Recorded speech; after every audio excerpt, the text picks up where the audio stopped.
4 years, our home is first education institute where we learn to behave others and other skills. However, school education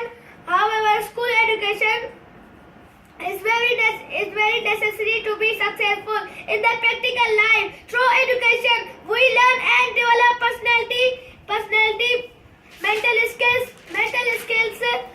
moral and physical powers. Without proper education, one get a lack of educational benefits in our life. Education is the only key to success.